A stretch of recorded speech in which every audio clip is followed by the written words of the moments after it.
let's just see what we have. Okay. Okay. So it is Wednesday, January 24th at 3 o'clock, and I'd like to call to order the Legislative Advocacy Committee of the Monterey Peninsula Water Management District.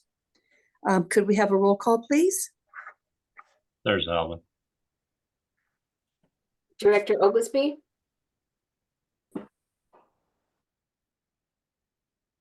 I saw him. Yes. Director Edwards. Here. Chair Adams. Here. Director Oglesby.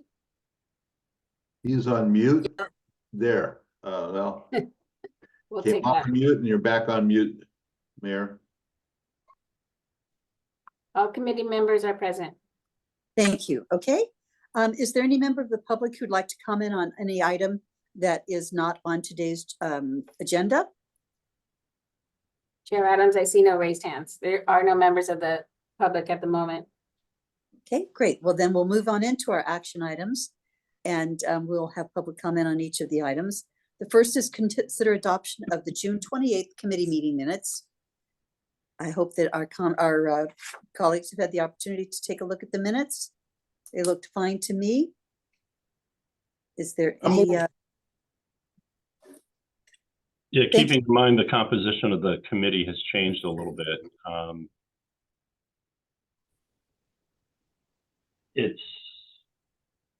Well, I guess it's still pretty close to what it was, so we should be able to approve them. Yeah, Okay. I move approval because I read them. That's good. I read them as well. Is there any member of the public that wishes to comment on the June 28th committee meeting minutes? Chair Adams, there are no members attending. Okay, thank you very much. Could we just consider by consensus adopting the June 28th committee meeting minutes? Okay, thank you. With that, now we'll go into our discussion items. And the first is a report from the Ferguson Group on federal legislative and regulatory activities. Dave, I'll turn it over to you for the introduction on this. I will, and Roger Gwynn is with us from the Ferguson Group. There are two items in your packet. One a memo and one are federal ledge tracking. Roger is also working on appointments for the Aqua in DC conference at the end of February that you, Chair Adams, and the board chair, Amy Anderson, will be attending. And we're just starting to flesh out who we should target for meetings and so forth. But Roger, I'll turn it over to you and Chris for federal update. And thanks for accommodating this time change. I know it's 6 o'clock on the East Coast. Yeah, no problem at all. Thank you, Dave. Thank you, Chair, and thank you, members of the committee. I'll give you a brief overview of kind of the status of things here in Washington, and a little bit on the status of the appropriations process and the authorizing process. A few bills that'll be of interest to you, to the committee. And I think I can share this screen here. Let's see here, just to start off with, just to supplement the information that's in the report that's before you. Can you see the screen okay? Is that Yes, thank you. okay? Let me just put on get in the slideshow mode, I guess. So the basically what we have is, in terms of the overall situation here, things as you read in the news, things are the Republicans are in control by a very, very slim margin on the House side, and we've got basically with the vacancies and everything, there are just again a very, very, very slim margin of GOP control. We've got one thing that's interesting, and I know we'll talk about some of the challenges and the disagreements between the House and the Senate, and within the House itself, and within the Republican conference itself. But what you'll notice when we talk about good over the Senate side is the major issues that the House is likely to address in the coming year are very similar to those that are a priority on the Senate side as well, which is in a similar way has this very slim margin of Democratic control in the Senate. So appropriations will be a top priority in terms of completing FY24. There's a pending supplemental appropriations bill that deals with a bunch of issues relative to foreign policy in terms of aid for Ukraine and Israel, but also within that is the whole border assistance, border patrol, border issue, and the funding for that. And also, other matters that are going to be beyond border security, Water Resource Development Act, energy, climate policies. There'll be a lot of oversight hearings, certainly on the House side, and Farm Bill is something that you'll see action on the House and the Senate side. On the Senate side, again, similar kind of margin, slim margin of control. There, the Democrats are remaining control 51 to 49. But again, as you'll see, the major issues that are likely to be front and center on the Senate side are going to be very, very similar to those of the House, with the one addition of dealing with processing of nominations, which obviously is a Senate responsibility, not a House responsibility. In terms of where things are right now on spending, the whole FY24 process has not been concluded yet, but there is agreement on a top line spending number. It's about 1.66 trillion. This basically is very close to the same number that was agreed to by the prior Speaker McCarthy and Mr. Schumer and the White House. So, but it's so the cap on spending is very similar to what it was in the past. It has been agreed to by the new Speaker and and Majority Leader Schumer. And where things are is we now are dealing with the continuing resolution that's keeping the government operating at last year's level. 4 of the 12 appropriations bills are set to expire on March 1st now, and the other 8 are going to expire on March 8th. And from the district's point of view, really the main bill that's of interest to you is that Energy and Water Development Appropriations Bill, which includes funding for the Bureau of Reclamation, the Corps of Engineers, and that bill is among the 4 bills that'll be dealt with in that early tranche. And while we still don't have a what's called a 302B number allocation, which is basically the amount of money of the overall spending, the amount of money that's going to each subcommittee, so that agreement has yet to be reached. And we're expecting that to be reached between now and early next week. But the difference between the House and Senate on these bills and the energy water bill and the specifically Bureau of Reclamation and Corps of Engineers funding is not that great between the difference between the two. And so, relatively speaking, anyway, it's going to be certainly a reasonable effort, or it's not going to be too challenging for them to bridge this gap on this particular spending bill, whereas it'll be much more challenging on a number of the other 11 appropriations bills. Hey, Roger, pause for a Sure. second. I want to, first of all, thank you for saying continuing resolution.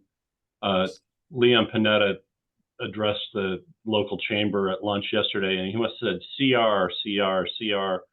Right. 3 or 4 times, as did Jimmy Panetta at his little Washington update about a month ago.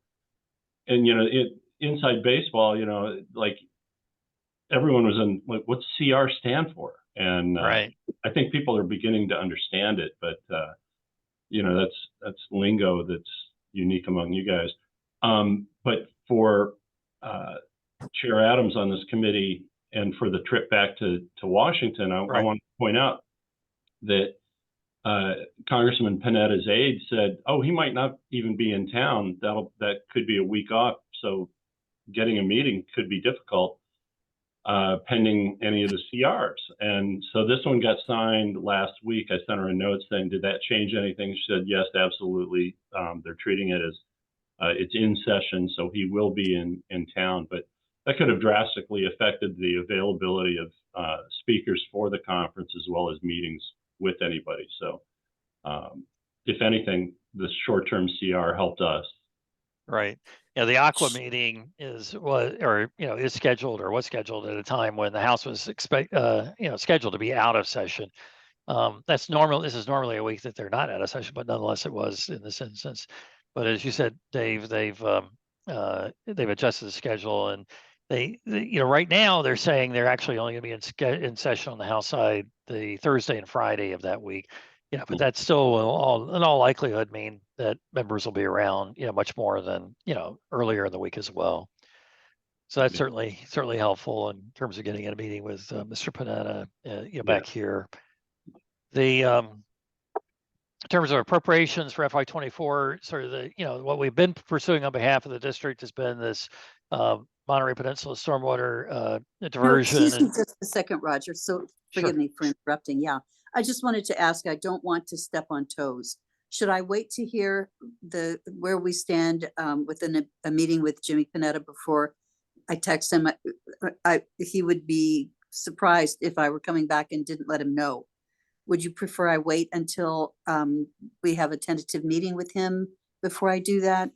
Would that be more? Yeah, that would be great. Just to wait. Yeah, all right. I think it's fine. Yeah, we're getting, the request is just being submitted, and so that's, we'll loop back with Dave, make him aware of when that occurs.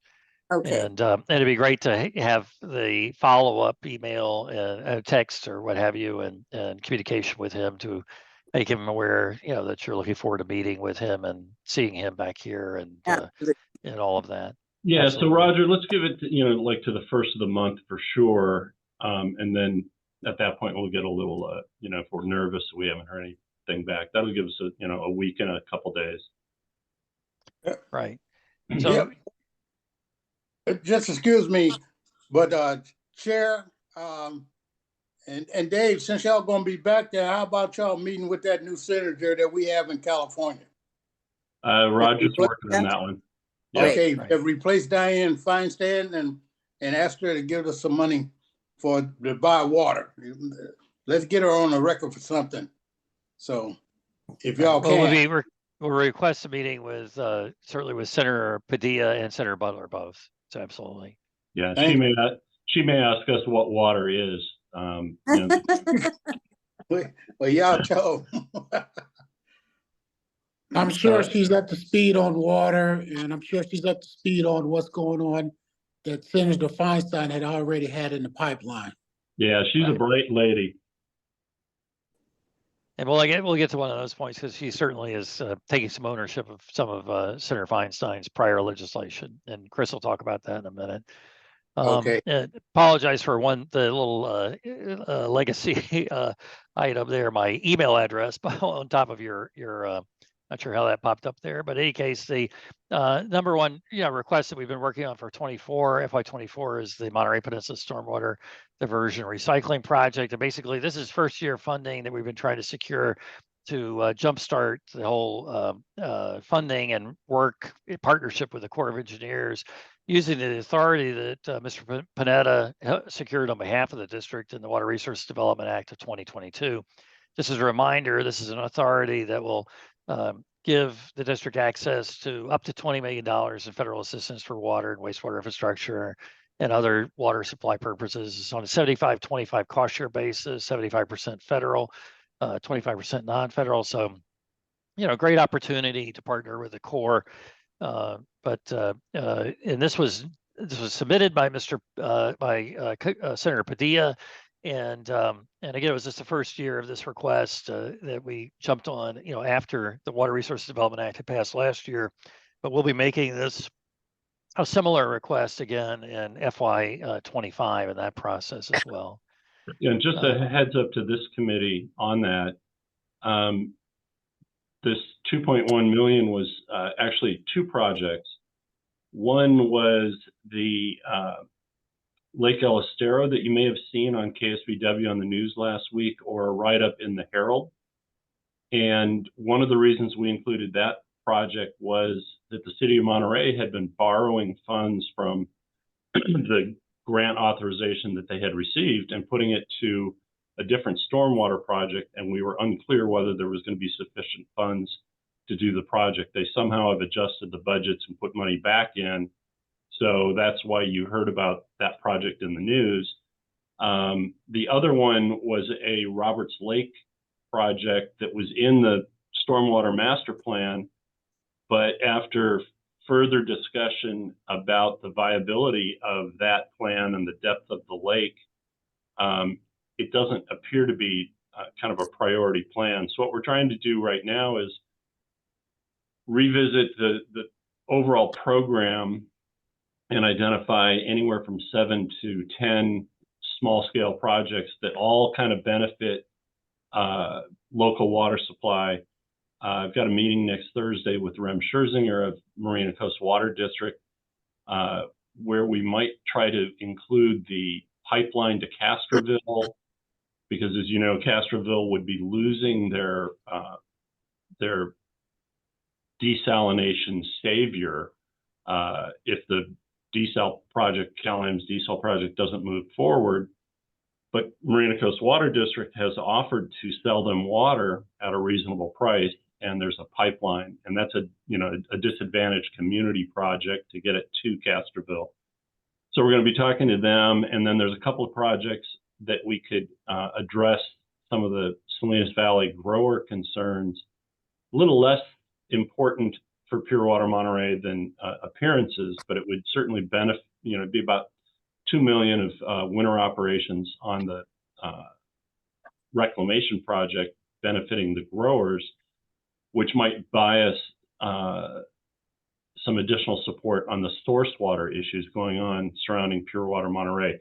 So we're going to repackage this whole thing and kind of restart. If you looked in your packet from the board meeting Monday night, there were a couple of letters, one to Lieutenant Colonel Shabesta of the Army Corps of Engineers, and one to, oh gosh, what's Tommy's last name, Roger? Shoot, all of a sudden Yeah, I have to look it up. But anyway, yeah, Tommy with the Corps. Yeah, so Tommy's with the head civilian guy with the Corps out of San Francisco. So we've started that process, but we're really not in a great position. Tommy Williams. Yeah, sorry. Tommy Williams. sorry. Not in a great position to sell the program, starting with these two little projects, but we are going to try to make it a programmatic piece.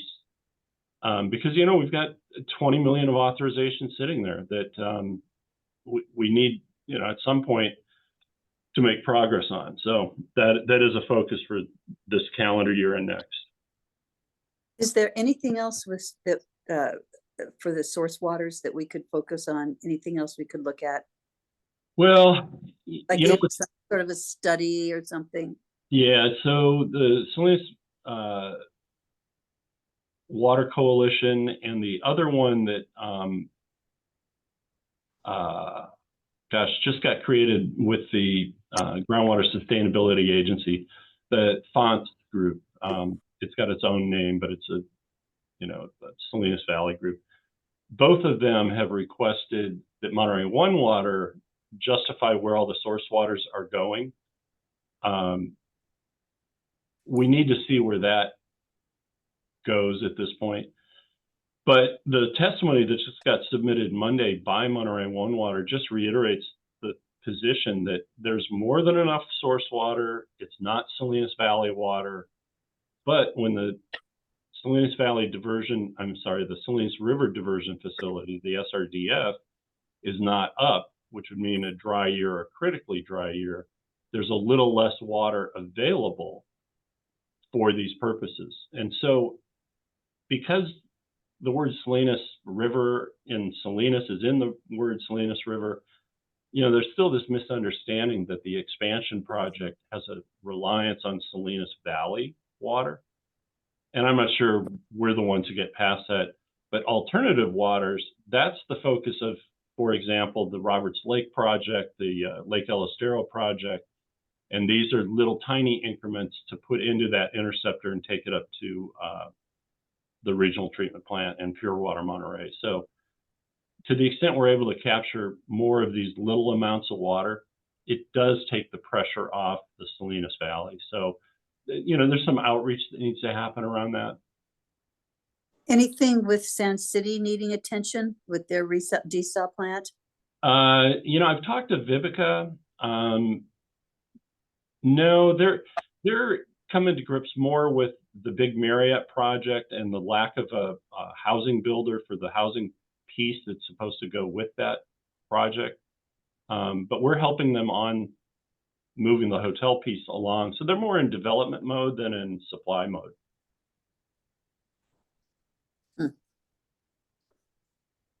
Thank you. Yeah, go ahead, Roger. Sorry to No, it's jump fine. in. Yeah, and for FY24, there is still an opportunity for us to secure some funding for the district to secure some funding to again and jumpstart the whole effort to get access to to use the authority secured in the Water Resource Development Act, and that's through a programmatic allocation of funding to the environmental infrastructure account, which is the account that funds these kinds of projects, the kind of authority that Monterey Peninsula has access to. So there was $5 million for the first time put in the president's budget request, first time since environmental infrastructure authorities were the authority was created, which was in 1993. So this has not been something that's again been an administration priority at all in the past. It's generally been monies have been added to the budget by Congress to support these projects because they're seen as sort of non-standard Corps of Engineers projects, and it's really more like a grant program than than a traditional Corps program. In any case, there was $5 million put by administration to include $5 million in the budget request for FY24 for the program. 9 million was approved by the House side, 15 million on the Senate side. So those monies are not committed to any particular projects. That will create an opportunity for us to go secure a portion of those funds. And as Dave said, we'll want to work with the district to go do additional outreach to Tommy Williams. And we'll be following up on this issue, with headquarters at the Corps as well when you're here in town. But So we we'd would like be, to. got it. Just, that's perfect, that we would be able to weigh in on that in some way. Yep. Absolutely. Thank you. That'll be one of the issues for the delegation, but also we'll meet with the Corps itself as well Excellent. to discuss it with them.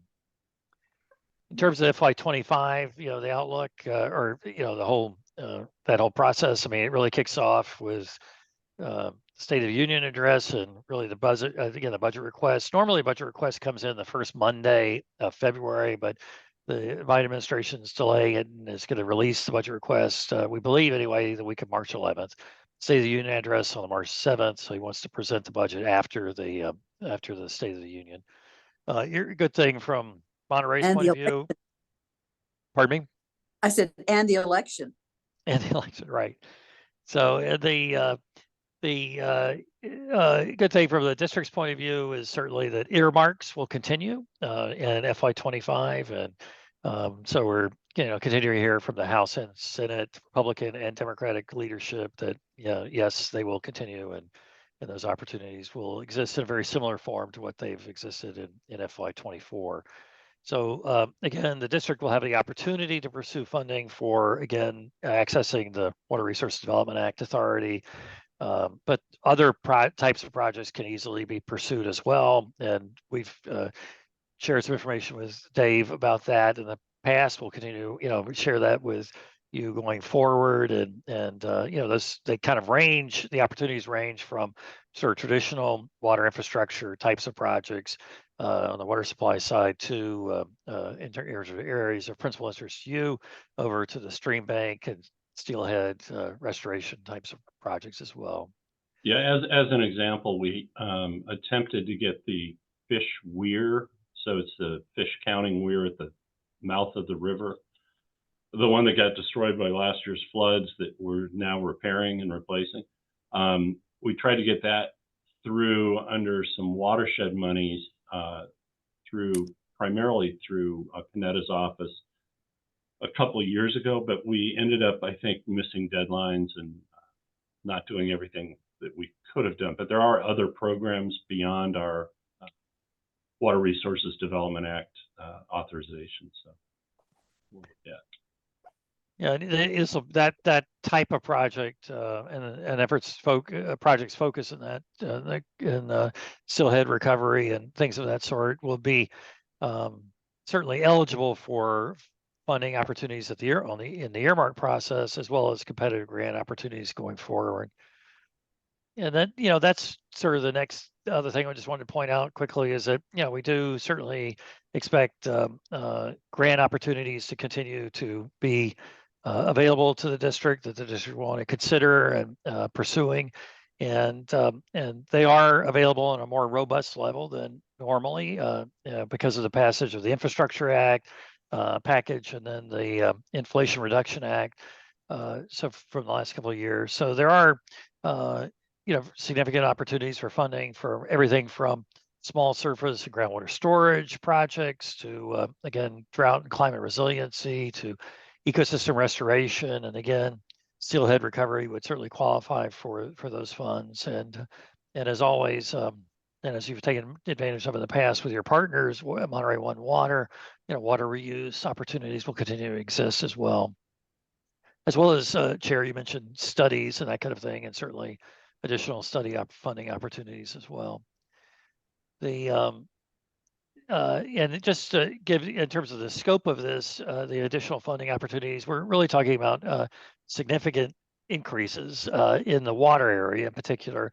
And with Water Smart, which is a Bureau of Reclamation program or a set of grant programs, the whole Water Smart funding, the amount of money that's been provided to and allocated to these grant programs has more than tripled since fiscal year 21. So just over the last 3 years, there's been a very, very significant uptick in the funding opportunities that are available here, both in terms of the number of projects as well as the total dollar amount that's being allocated. Frankly, California has been more aggressive in the past at securing these dollars, more successful. And so the actual amount of increase in total dollars has only been about a twofold increase in funding for under Water Smart for the state of California. But it's whereas overall West-wide, it's been about a threefold increase. The Water Resource Development Act is also in play in FY24. So when you're meeting with folks here in Washington, that's another issue we'll want to touch on. In our request, which has been submitted, the district has submitted a request to Senators Padilla and Butler, as well as Representative Panetta.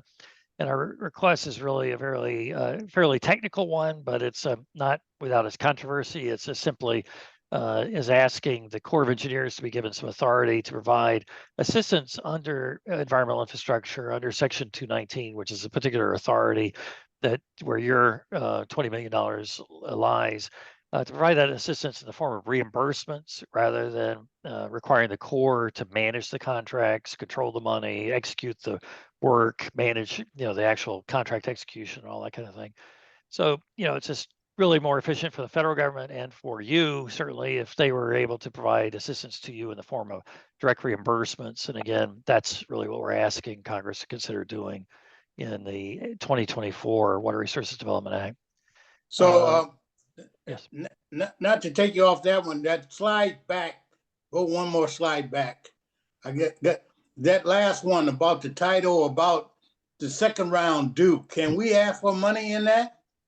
Yeah, so the first two things is really important because that 700 acre feet that Cal-Am we need to get money so we can help the water master out, and it won't charge our ratepayers with that desal project Cal-Am want to get out. right.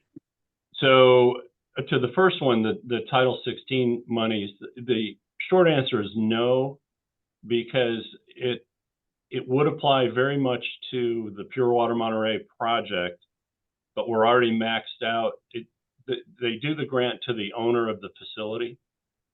And so, we could, if we attempted to slip in additional authorization under our name, it would come out that we need to own the facilities we're talking about, and there's none of size that we could put our hands on. And so we're already maxed out at 30 million, which is the cap under that program. So we've done a very good job. Way back in time, Roger took us around so we could plead how the system was set up against us, and it worked to our favor, and the system now rewards us. So we have gotten 30 million under that. To your other point, which remains a really good point, is how are we going to get protective water levels on the Seaside Basin without asking ratepayers to pay for it? Or worse, having ratepayers pay for a desalination plant? And not to make this meeting go on too long, but the testimony that we submitted on Monday, that you got a copy of, focuses so much on the failure of CalM to look at storage. And there are several scenarios of storage there that CalM's already committed to buy the Pure Water Monterey water, and they're going to end up building storage. And so there's going to be a second conversation about how much of that provides protective water levels that CalM, in fact, is then paying for through the Pure Water Monterey project, and what's the additional need for any protective water levels. But when we pitched the idea to Senator Laird at the state level in October of 2022, hoping it would be something he could bring forward in 2023, we unearthed a significant problem with the concept, and that's there's not enough water to buy all at once, so you need to buy it over time. And Right.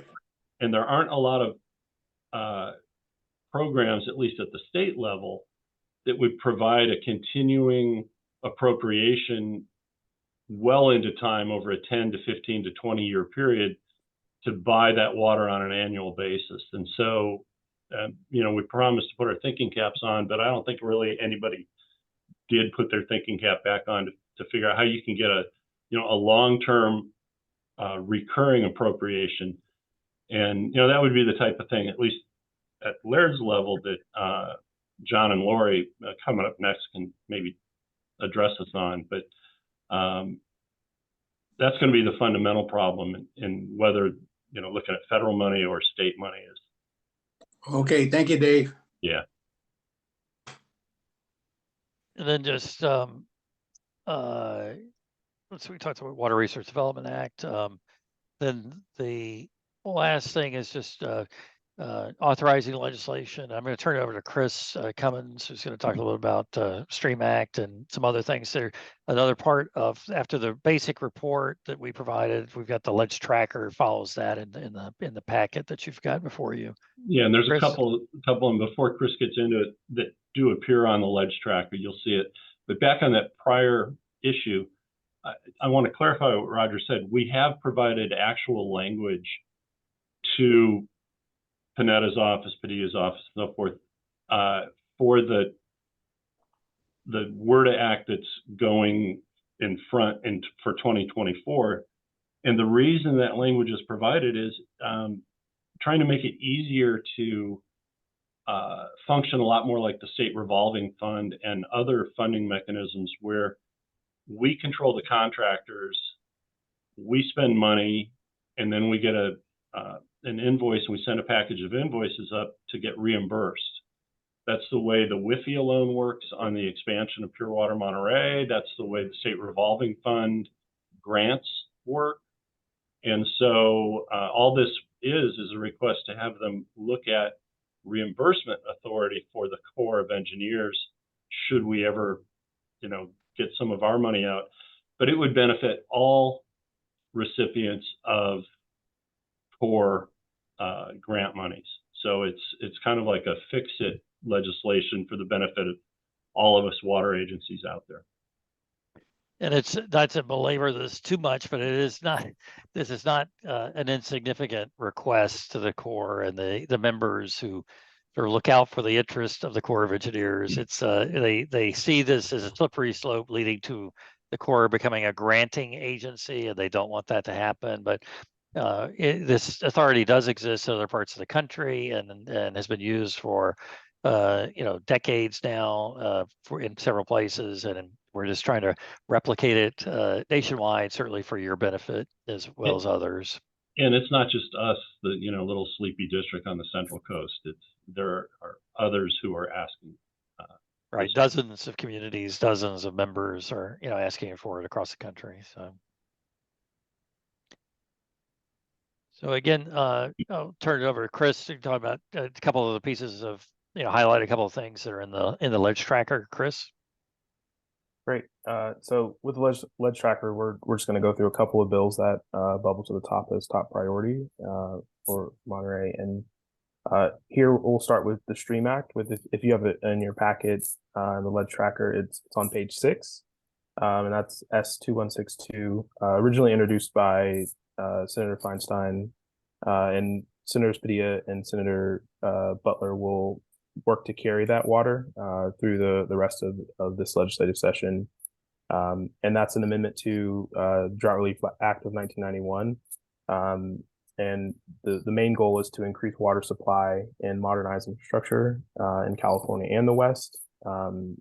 That's the main portion there is a $50 million increase to water release and retention projects. And currently the way the law is written, any drought relief or resilience projects or programs must be temporary.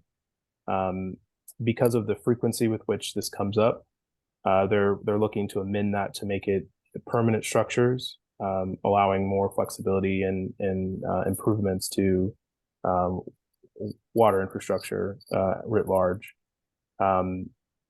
There's a connection point to this coming March where we're expecting a Western water hearing, and that should again fall in March, and it should and may include the Stream Act, and the reintroduction, and the reason as to why we have it as light is as a lot of Senator Feinstein's staff were finishing up some of their items and are continuing to work on their items.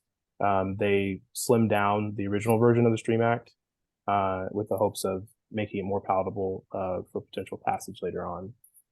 So I'll go through the rest of the ledge tracker, and we'll start on page 3, and I'll go ahead and share my screen. Hey, Chris or Roger, what do you think the maximum amount you can get out of that would be? Because we've got an idea that the total cost is over $6 million, but would it be like $1 million?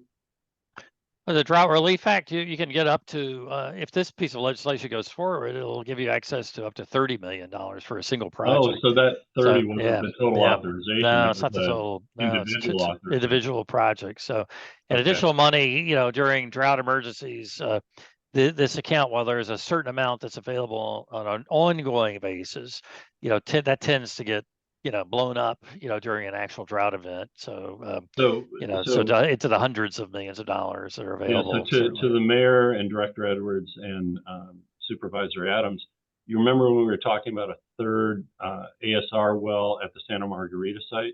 Yes. Yeah. That would fit the bill perfectly because that builds a drought reserve. So in wet years, you put water away for permanent drought, a permanent facility to build a drought reserve. And we think it's got the right characteristics. So that's what we would target if this bill should pass. And one thing that could be done, just to interject to build on that, Dave, is if for an ASR project, there are a couple of places that we could go for funding for that, and including the district could certainly pursue funding directly out of EPA, and those funds are available for ASR, and it would be a project that would you could get it started, in part with those funds, and then potentially look for additional funds from another agency, again, up to a 80% total federal contribution. Oh, So that's it's, great. I wasn't aware of we that can yet. look at that. Yeah, Put that on your to-do list to call me back on. Yeah, we'll do. absolutely. Sure. Quick question for Chris? each of you. No. Did Chris or Roger, did Senator Butler retain most of Senator Feinstein's staff? She did for most, in the early days. So it just, frankly, in the last couple of weeks, a number of the staff folks have left. Most notably, John Watts, who was the longtime Feinstein water staffer, just under 20 years, with her, and it really, was. A key, obviously, for water infrastructure related legislative efforts for the center. But he left to go. He's still working on California issues. He's become the special counsel for the commissioner of the Bureau of Reclamation. So he's still working That's- on California issues. So yes, it's Yeah, still good for very- us, but he's just no longer with Senator Butler. Senator Butler has added a very capable staff person who's been brought on to assist her, for the balance of her term, though. Yes. Thank you very much. So I'll direct us to page 3, and I'm sharing here. So if you don't have it in front of you, I can do the work of scrolling through for you. But the Water for California Act, introduced by Congressman Valadeo, HR 215 on page 3. This is a long-term water supply bill, and the focus in its importance is the fact that it was included into the Energy and Water Appropriations Subcommittee bill, and will allow for an ease of restrictions on water supply use. And one of Speaker McCarthy's acts, or last acts as Speaker, was to include this in that bill. The issue with that is that the law calls for Congress to conference bills. So the House has passed through this version, which the Senate finds is controversial. Once the Senate and the House go to a conference later on in the year, there will be a paring down of what's included. Hopefully there's something left, but there's potential for it to be dropped fully. And as of now, it's still in play. And I learned earlier today that the House is fighting to keep it in play in negotiations, and would like to have at least pieces of it included in its final version. The Senate is focused on smaller and less weighty authorization pieces. So that's what brings us into conflict.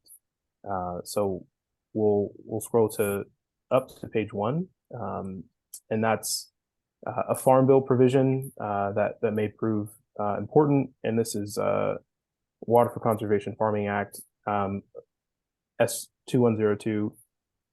One issue that we're going to keep tracking and looking after is farm worker housing that includes public infrastructure that would connect farm worker housing to wastewater treatment, easing an issue there, and using another source of funding for a resolution on wastewater connection. And then finally, pages 2 and 4 include. I'm back on that last one, just for my board members. So that has an impact on Pure Water Monterey. We collectively with Monterey One Water, we're big supporters of the Tanamura and Nantle farm worker housing. That wastewater goes to the Spreckles ponds, which is not a long-term solution, but we initiated the conversations that we kind of turned over to Monterey One Water, and they're looking now at maybe connecting that to, I think it's about a mile of pipe to the interceptor and bringing it over to the plant. And then the Bunn family also has been working on farm worker housing, and there are other proposals. And so this is a way to augment the source waters. Director Adams, kind of back to your point earlier, are there other things we can do on source waters? Yeah, if we can throw a bone to farm worker housing, then it helps with the relationship in the valley, but also gets us more water to kind of bolster pure water. I feel like there are a lot of those that are coming up. Yeah. Can I jump in there? Let me just see. I would just say that it's important to make sure where we can work with some of the valley's water interests. That will go a long way. That'll go all the way into the speaker's office. Yeah. Not only his area personally, but the issues he's trying to solve. It may just link up with other concerns in a way where he can push this forward because it's some type of movement of bringing water towards that area of the state of California. Yeah, great point. And Right. keep in mind when we talk about state work, John and Lori have a very good relationship with Revis, so might be a way to bring it all full circle. Yeah, that's my point. They had the relationship, but we had to give them something to talk about. Had to give them a bone. Had to give them a bone. There we There go. you go. Go ahead, Chris. And then on pages 2 and 4 are endangered fisheries legislation, HR 2950 and HR 872. And those two bills will help with coastal fisheries and coastal salmon, steelhead, working to enhance and restore those wildlife habitats. So those are a couple of snapshots on some of the bills that we're tracking, and I'll turn it back over to Dave. Well, that's great. I think it's a flavor. It's very early in both state and federal legislative activities, so we'll be tracking and seeing where these things lead. But one of the issues we need to consider, and kind of follow up on the discussion we had in closed session after our board meeting Monday, is if we had another body, we could pursue these a little more fervently. So it's something to think about. Or the lesson that we learned in the last 7 years is if you pay for a grant writer, all you need is to hit once, and you've paid for that grant writer for multiple other attempts. And we've done better than hit once. We've hit several times. So, we'll continue to have discussions over how best to go after some of these opportunities. But the key thing right now is keeping track of them. And on the federal side, Roger's always been really good about telling us what the opportunities are. We've not always been super good at following up on them. So, except, the big ticket items for pure water. But anyway, that's it. We can move on to the next item. Thank you. Madam Chair. Thank Unless you both Roger, very. Yeah, Roger, did you have one last thing you want to say? No, just thank you. Thank you very Okay. much. Yeah. Thank you. Yeah, great. Okay, well, let's turn it over to John and Lori. Okay, For thank you. Thank you very much, Sharon. Always look forward to these presentations to you and the committee. We have plenty of opportunities to talk to Dave in preparation for this, but we are at the beginning of the second year of a 2-year session. So things are a little bit different than last year. The legislators, they come back, they came back on January 3rd, but they come back with a busy schedule because they are dealing with legislation and issues that carried over from the previous year. So at least this first few weeks have been really busy as far as deadlines and getting bills, various committees, budget. Hey, John, you're a little muted. If you can turn up your volume a little bit. Better? We'll find out. Okay. Well, so as I was saying, it's a busy time of the year for the legislators these first few weeks, and then it'll slow down a little bit more in February. But we do have, the Speaker Rivas now beginning his first full year as Speaker. He's made numerous changes as far as the various committees on the Assembly. In the Senate side, we will have a new Senate Pro Tem beginning February 5th, when Senator McGuire will take over the reins from Senator Atkins. So there's those changes.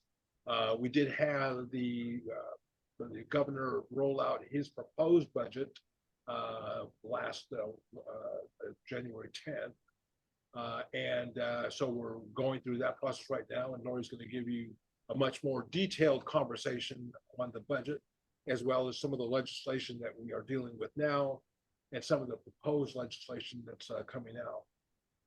Then we'll go into some of our bill tracking, and I will follow that up with some legislation that we've been talking to Senator Laird about and other. So with that, unless you have any immediate questions, I'll turn it over to Lori.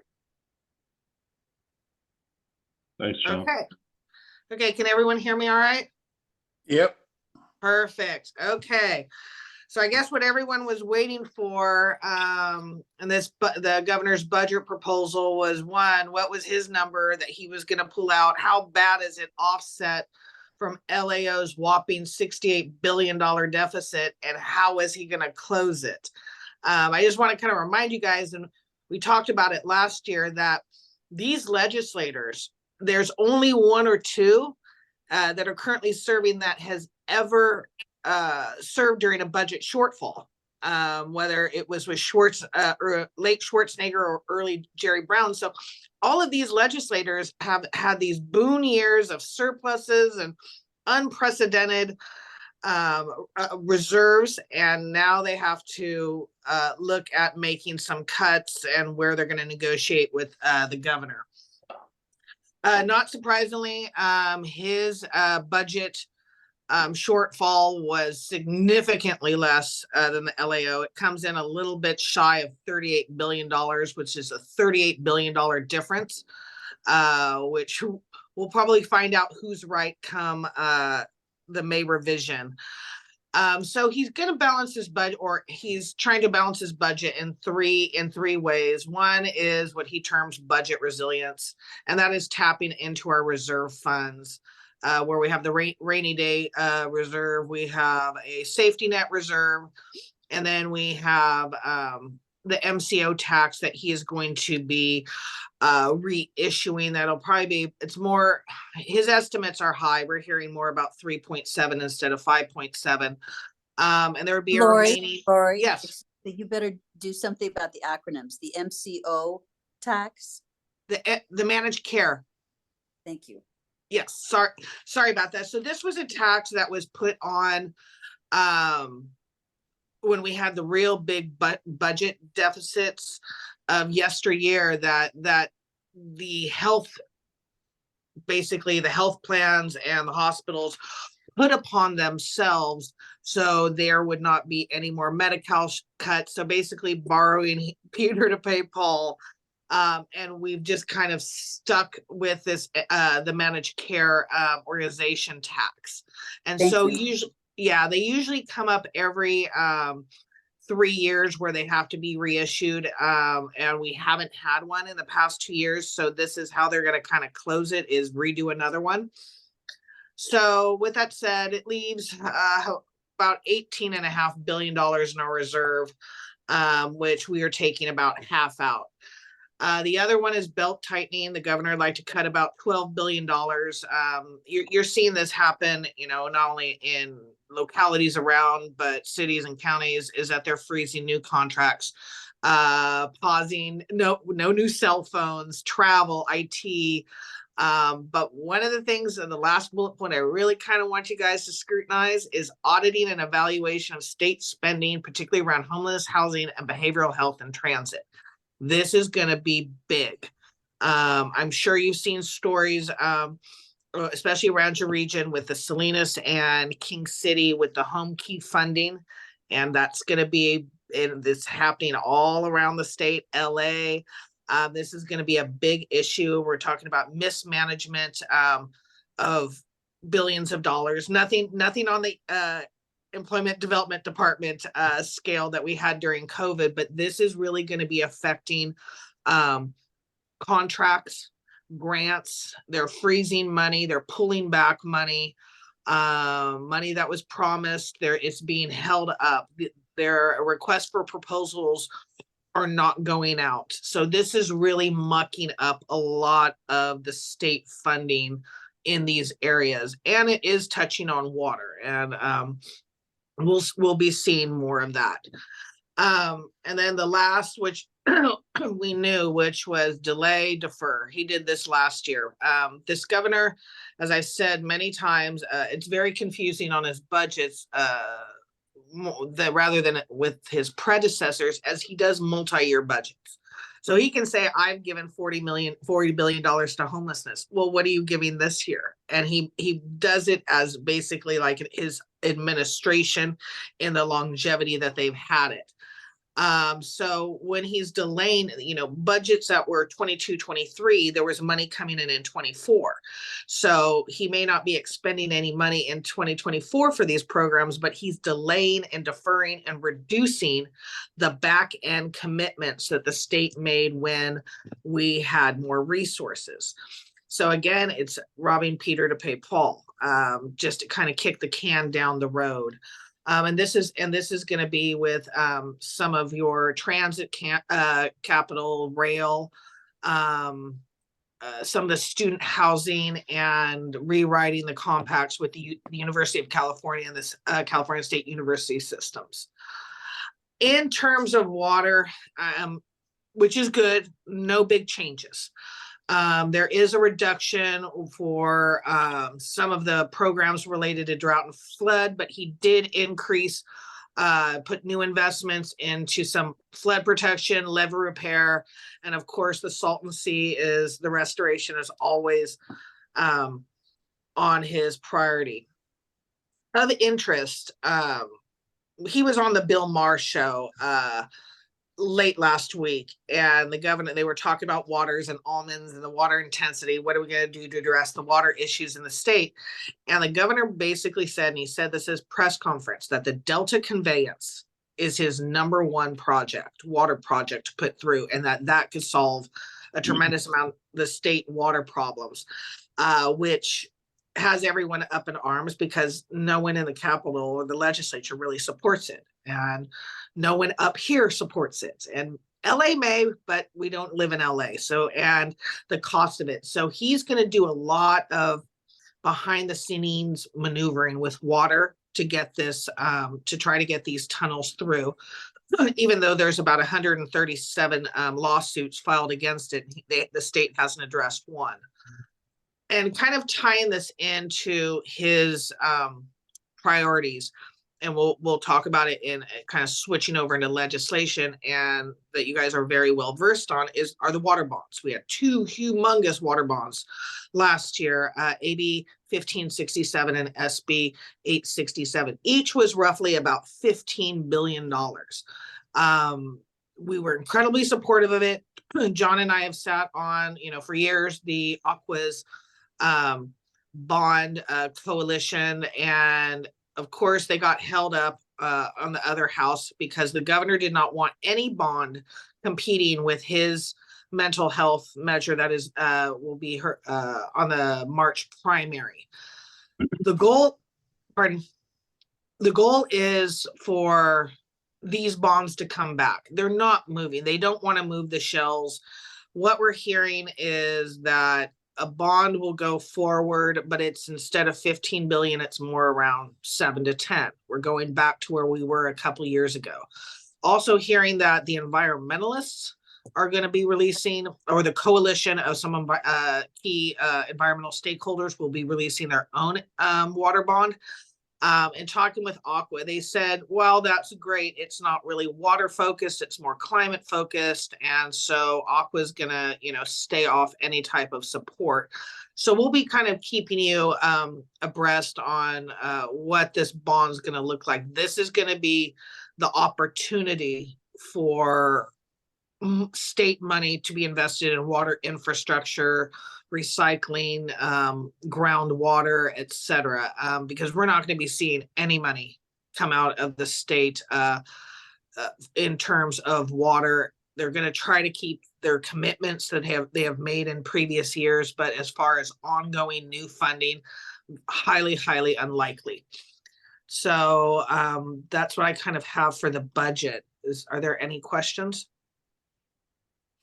Just so you know, we've got 2 state grants that are pretty much protected from any clawback at this point because we've entered into funding agreements, and so they're more real than not at this point. We haven't pulled down any of them, but having those agreements in place means they can't be slowed down or rescinded or put on the shelf. And that's incredibly important because we're seeing a lot of people don't have those agreements, and they're being told not to spend their money. Yeah. So kind of going to the track, and I'm kind of going to explain where we're at. As John said, we're in the 2nd year of a 2-year session. I cleaned it up. So any bills that are not moving that are not going to be making the January 31st deadline, I have pulled out. I have kept the bills in there that have a chance to move. Let's say that it's in the other house, or it is on the inactive file, or it could have a veto override vote. And I've also included the bills that were signed to give you kind of an idea of where the governor was going. as of today, they started introducing bills January 4th. There is not a lot. So which is going to be more work on our part, is that we anticipate a large dump before the February 16th deadline. So it'll be a much more robust legislative track, which we, as in previous years, and we always do, will cross-reference with Aqua, this even CWSA, the California Municipal Utilities Association, kind of get a look on, you know, where we are in the water world in terms of bills. I know that there's a lot of legislative interest to push some significant infrastructure funding, especially around dam safety. So we will be keeping a vigorous eye on where what they are proposing and where they're looking at wanting to funding to go. Hey, Lori, just a heads up, because of our quarterly schedule, I think what's going to happen is when they do that dump, you and I will have to go through them and figure out which ones we want to support or oppose. And then I'll do a board packet probably in March.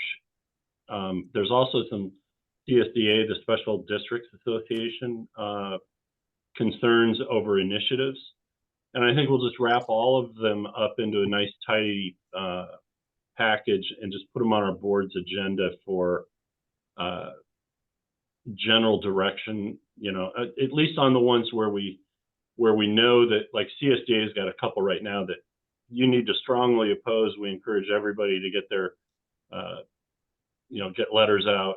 There will be some of that, I think, on the newly introduced legislation. So we don't have to go into great detail now at this meeting, given most everything you have in the tracker that's in the packet is carryover from last year. But when everything's out, I think that's our best approach, is to bring it to the board in March and say, these are the highlights. You know, our policy was modified 2 years ago to give greater authority between meetings to do support or, you know, letters of support, letters of opposition, based on CSDA, Aqua, and water reuse, the industry organizations. But yeah, having a meeting at this time when there's so much more that's going to be known in 3 weeks is kind of challenging. Absolutely. So yeah. Oh, go ahead. That's all right. Go ahead, Lori. I was just going to say, yeah, our March meeting will have much more robust legislative track and direction, and as well as you mentioned, the initiatives. I'm sure everyone in local government knows what's looming out there that is qualified for the ballot but has not been put on there yet, and discuss, you know, where MPWMD, not only on legislation but statewide initiatives that will be on the November general ballot. Yeah. So to both of you then, what's the timing? What is the best timing for us? Should the committee take a look at the packet that we're talking about before we bring it to the full board? Well, so that's a really good question, because we're going to meet again in about 3 months, which places us at, you know, April. And that's pretty early in the legislative cycle. I guess the question to Lori would be, do you see anything that we're going to need positions on prior to April? No. So there's your answer, Director Adams, is yeah, let's come back to this committee first and then to the board. So I won't do anything for the March board meeting. We'll save it up. So what are the deadlines then, Lori? Well, the deadline, so we have bill introduction deadline will be February 16th. And as you know, you cannot touch a bill, move it. You could just look at it for 30 days. And then, so if we're looking at just general timeline, so we're at March 16th. We also got the budget going concurrently with that. So the earliest it could actually be heard, and I will look at those bills. And if we need to send an email or whatnot, if it's just a huge big bill, the earliest that they could really be heard with scheduling committee drafting the analysis is probably the very, very end of March, beginning of April. Well, is it too late then to weigh in on something? I will, Not necessarily. yeah, Yeah, the committee hearings will be going on in through April. If there's something that came up that's urgent, you know, we could certainly bring it to your attention. But the overall packet, I don't think so. Yeah, so let's when the bills drop, let's look at what we think is of super importance, and we'll make a decision on that. Because there's going to be, you know, half of them will end up being languishing into the summer. well, and a lot of them will be spot bills and intent bills. And, you know, my turnaround, if the 16th is the deadline, I could have a track to, because it'll be over the weekend, you know, that Tuesday. Yeah, and so barring, and Lori, I don't want to take you too far off, but I don't think we need to get into the tracker very much at this point. I do want John and Lori to talk a little bit about what we've been up to since last Thursday. But before I do, I think, you know, overall, we don't have any legislation necessarily, and we'll want to hear from John and Lori on that in just a second, and tell you what we've been doing. But we're less, you know, typically what we've done for like Monning in the past when Prop 1 was going is we acted as like a little consultancy, you know, hey, what's in this draft of the bill and does it help the Central Coast or not? So we do a lot of review of like the big bond issues to say, hey, you know, it may feel good, but it does nothing for us here on the Central Coast. We had hoped to do that, but as Lori said, the expectation management with the budget the way it is they're going to be lower amounts of money, but we'll still look at those and provide that advice to our local legislative delegation. But we don't have any other major bills that I've been made aware of that, you know, Aqua's looking for our support on, or that we need to come up and strongly oppose. You know, we were pushed in a difficult position 3 or 4 years ago when Bill Monning was supporting the water tax, and our industry, our district, you know, was strongly opposed to what they were proposing. But as our guy, we had to, you know, tread lightly. But I would like to get to what we've been up to for the last 4 days. And I don't know, John, do you want to introduce that, or Lori, and I can give you some background? I can do that, yeah. As you recall, we've had this issue that's been around at least for the last 2 to 3 years, and that has to do with MPWMD's authority to sell water retail. And we let that legislation over the last couple of years, but you know, you were going through the process with the courts regarding LAFCO and their authority and KLM and so forth, and it keeps on bubbling up. Recently, through the attorneys that Dave Stolt has been working with, they had another idea that might seem to make legislation a better pathway, and maybe not take as long as it would going through the courts again or through LAFCO again. So Dave sent me some proposed language for bill introduction. Last Friday was a deadline to get it into legislative council. So I worked with their staff on that. We did get it to them in time, but the most recent thing that today is they said that they actually have bills already that they can use as a vehicle for this proposed legislation.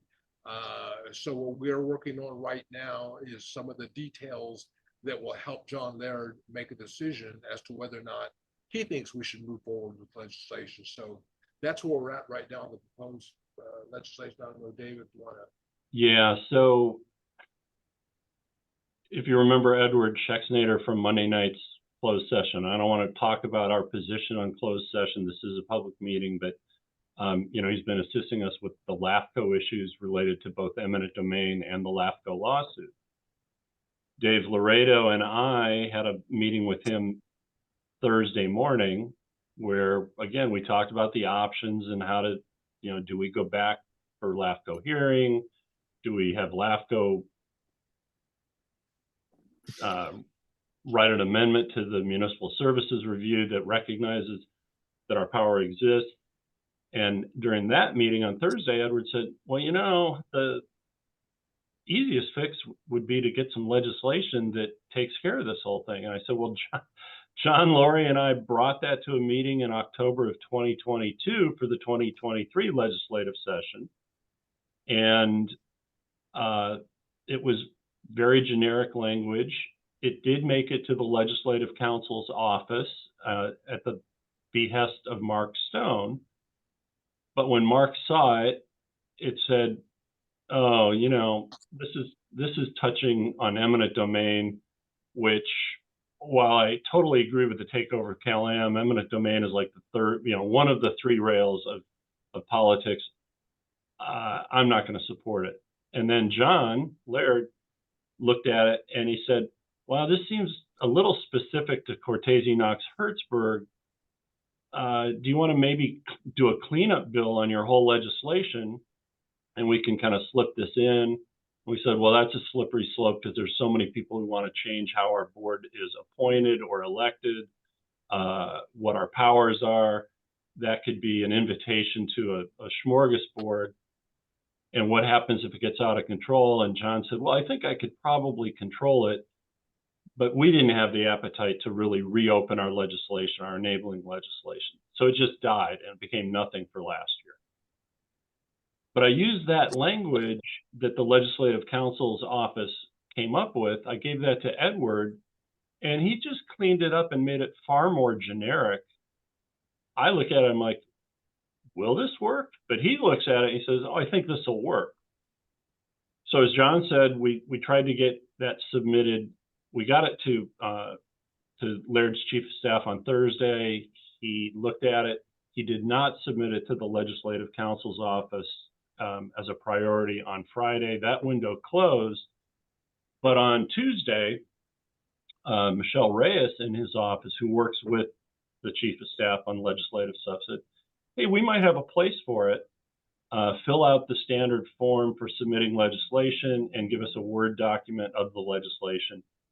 And that's where it stands right now. So, you know, we're going to stay on top of it. We've requested a meeting with John Laird. I think John or Lori, you should reinforce that request. You know, after a couple of days of letting it sit there, you saw the reply that Michelle gave us that, you know, if we need anything else, we'll let you know. So we are back in play as of right now with legislation to be sponsored by John Laird that could help us. Now, one of the things they want to hear is what committee would it go to? And on the Senate side, I'm not really sure. So I told her we look to them for direction. And then they want to know who supports it and who opposes it.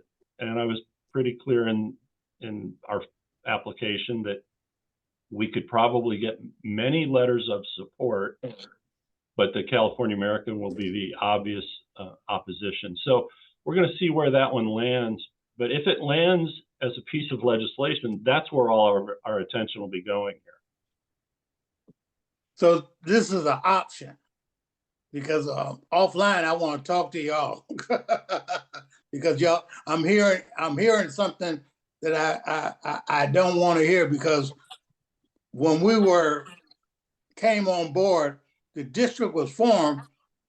My thoughts was we had our latent power. Now somebody had to talk to me on that, and these state people need to clarify that, because when we were formed and we put in all our documents, what we can do, I thought we had latent powers. So we could talk. Well, I'm concerned.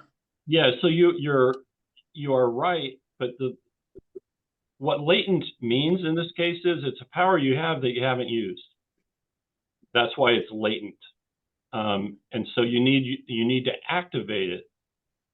And LAFCOs were given the ability to rule on new and different powers in the mid '80s, but they failed to.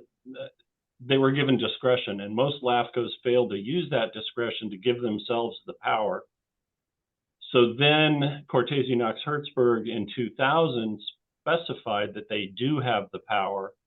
And that's where all of these, all the blustering from Cal-Am's attorneys has come from, which is, Alvin, Yes, this would be an approach that was short circuit opposition, okay, and our contention in litigation is that we don't need it. right. That will be litigated, and it will probably go to the appellate court. This is a means to avoid that long and expensive approach. and Okay. I want us to all know that, that there will be a recording of this meeting. There are no members Right. outside of the alternate who are attending. So while I feel a little bit concerned that I've broadcast it, it'll be broadcast anyway if it does make it that far, and it may not. We have to sit down with the senator and make sure it's something he wants to do.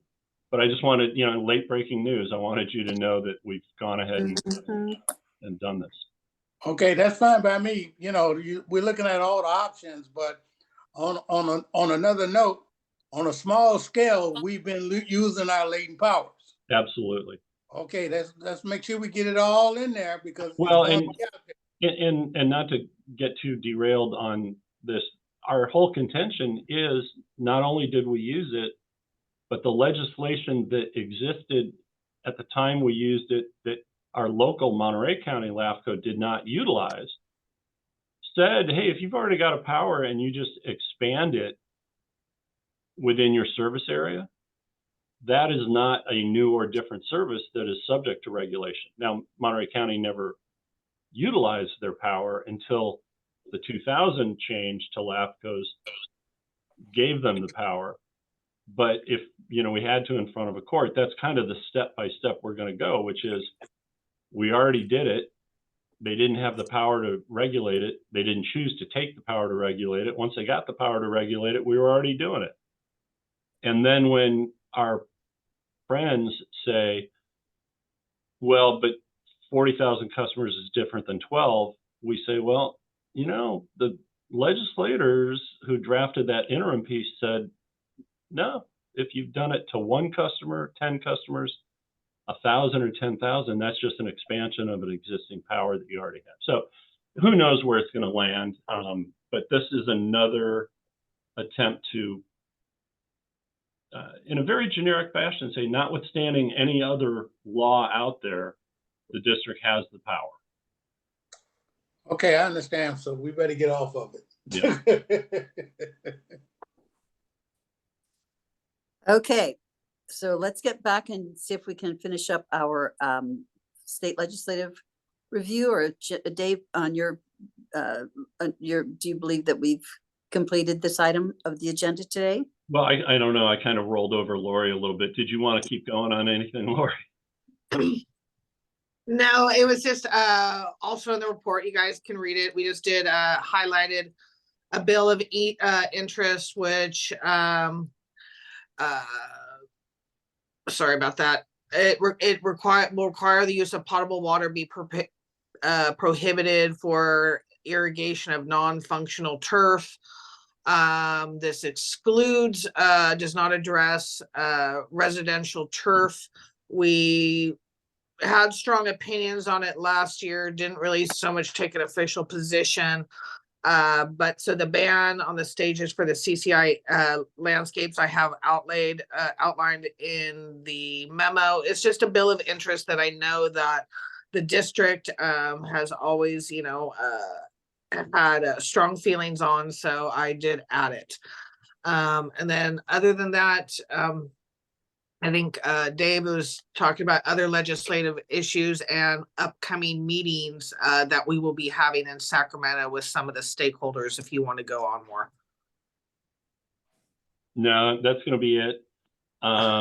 We need to wait and see what happens with this legislation in Laird's office.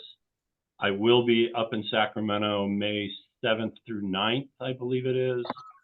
So to the extent we need to make any visits, I am using that time to also try to set up state water board one-on-ones to prep them for the inevitable request to lift the CDO.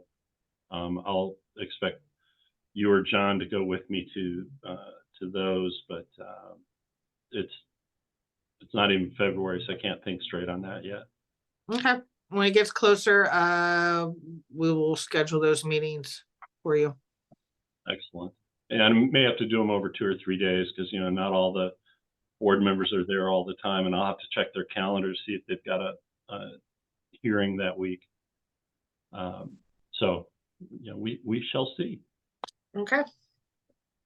That's great. I think as you get closer to that time, you may want to make sure that there might be different board members who would like to attend that and support the approach to the various legislators that we have relationships with.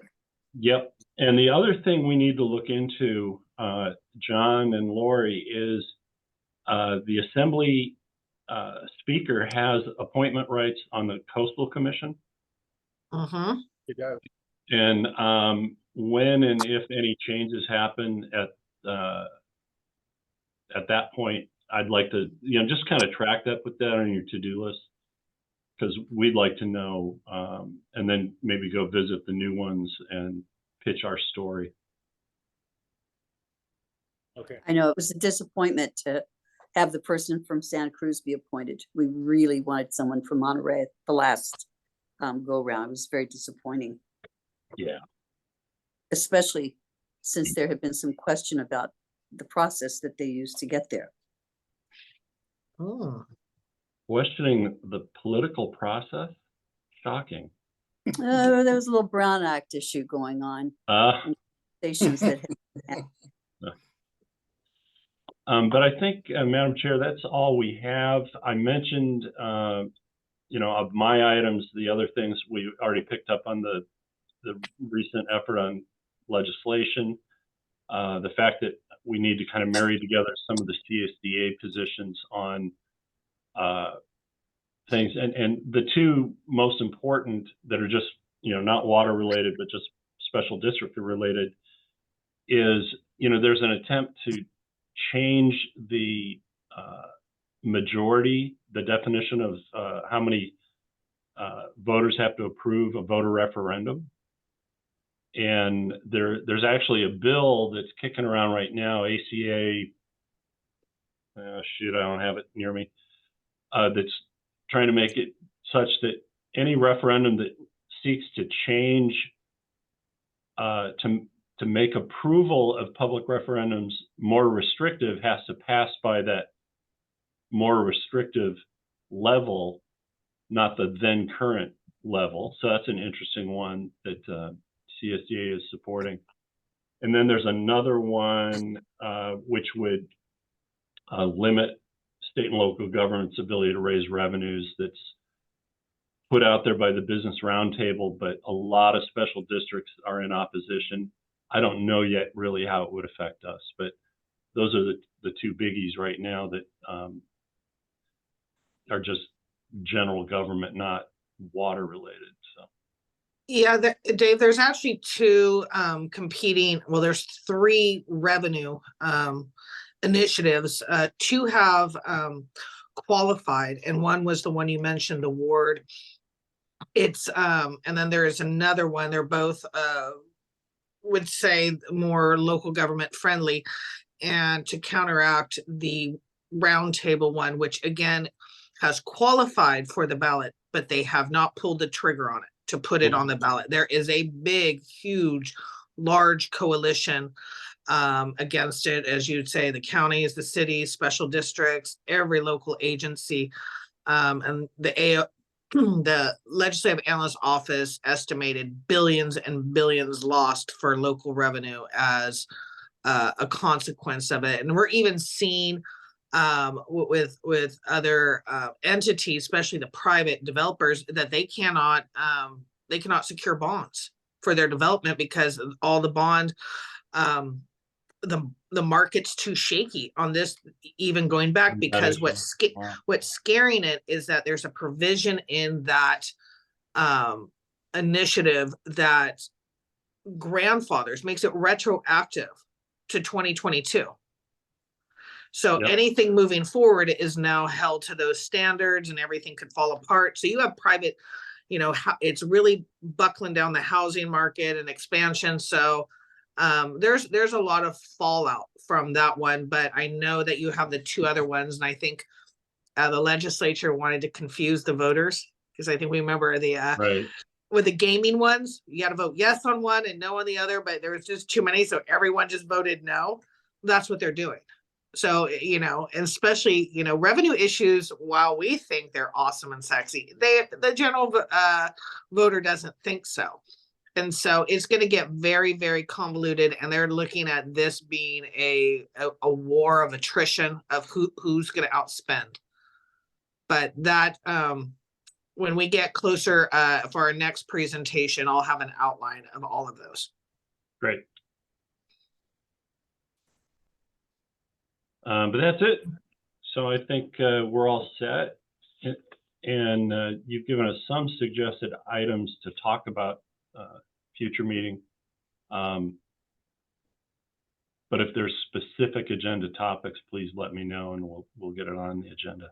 Do we have a specific date for our next meeting?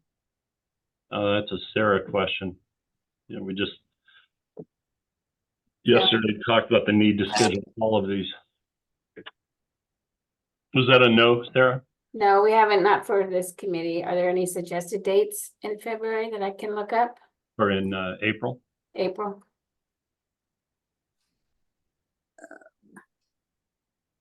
Well, I think perhaps if you got together with Susan, that's going to be the best way to do it. Right. Okay. Yeah, let's do that. And I'll discuss with Dave too, what dates look good for him in April. Perfect. Well, Dave, I hope you get on that the federal that we were talking about, ASR injection.